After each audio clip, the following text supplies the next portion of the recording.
Welcome to Knowledge Hub. Two of the largest reservoirs in America, which provide water and electricity to millions, are in danger of reaching dead pool status.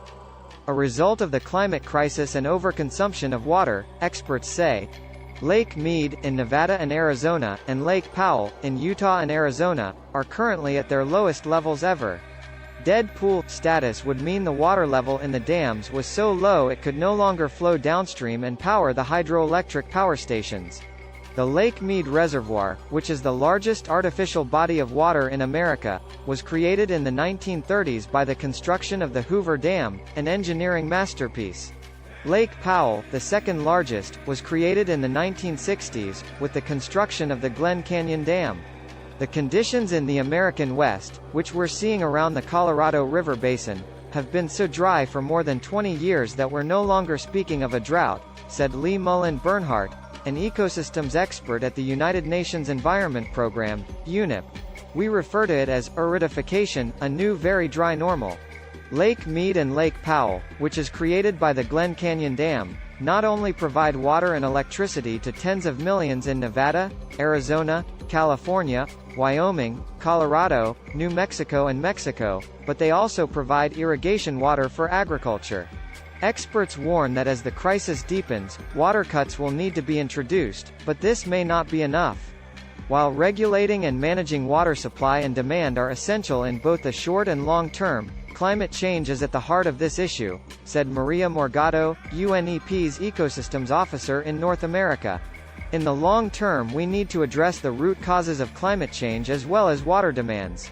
Over the last 20 years, 90% of major disasters were caused by floods, droughts and other water-related events.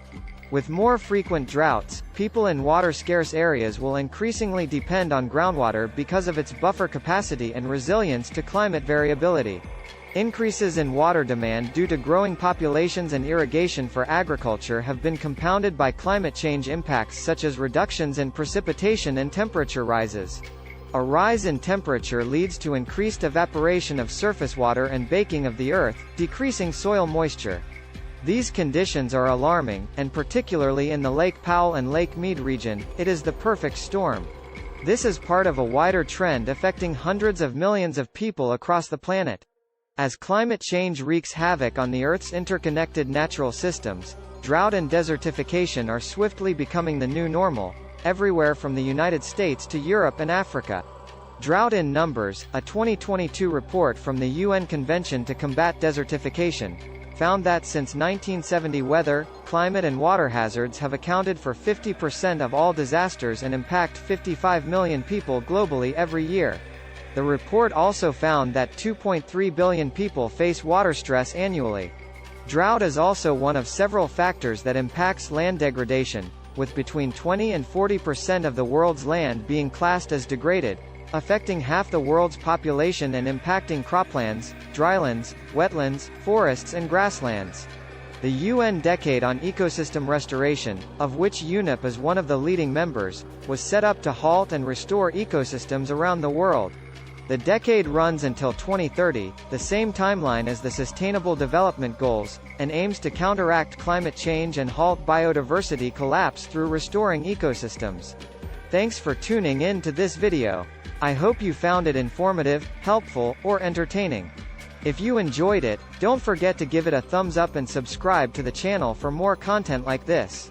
If you have any questions, comments, or feedback, please leave them down below in the comments section.